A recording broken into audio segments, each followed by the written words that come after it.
De nouveaux médicaments anti-obésité sont récemment apparus sur le marché européen. D'autres vont bientôt arriver. Alors on va voir ensemble ce qui fonctionne le mieux et dans quel cas ils sont vraiment utiles. Ces médicaments ont en commun d'agir comme des hormones qui sont fabriquées par le système digestif. Ils font perdre du poids par un effet coupe-faim qui entraîne une réduction des apports caloriques. Le premier disponible, c'était le liraglutide, vendu en France sous le nom de Saxenda. Il agit comme l'hormone appelée GLP-1, qui est naturellement produit par l'intestin, mais l'effet va se faire de façon plus marquée que l'hormone naturelle. La perte de poids moyenne est de 5%. Pour une personne de 80 kg, ça fait 4 kg de perdu. Plus puissant maintenant, il y a le semaglutide, le fameux Wegovy, qui est arrivé sur le marché français le 8 octobre 2024. Les mécanismes d'action sont similaires à son aîné, mais la perte de poids moyenne attribuable à ce traitement est de 12%. Pour notre exemple d'une personne de 80 kg,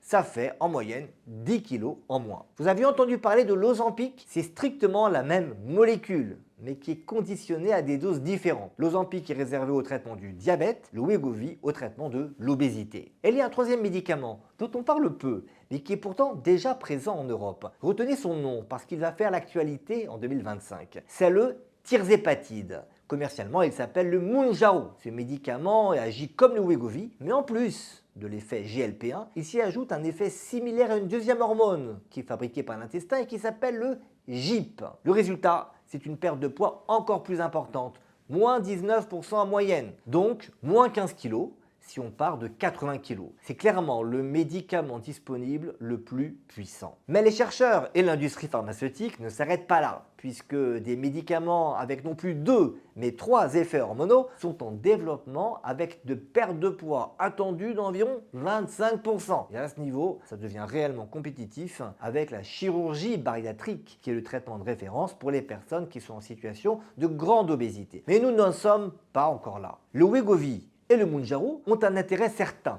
pour traiter l'obésité. Mais attention, même si ces médicaments cochent aujourd'hui toutes les cases pour pouvoir être commercialisés et prescrits chez des patients avec un bon rapport bénéfice-risque, ça reste des médicaments avec de potentiels effets indésirables et donc une nécessaire prescription au cas par cas. Surtout, ils ne doivent pas être considérés comme des traitements qui guérissent l'obésité. L'obésité, c'est une maladie chronique de causes multiples et réduire l'appétit avec une molécule artificielle, ça ne suffit pas. Prendre un tel traitement pour maigrir à tout prix, sans avoir mis en place un vrai changement de comportement vis-à-vis de l'alimentation, l'activité physique et le sommeil, ça peut même se solder par un échec à long terme, en particulier quand on arrête le traitement.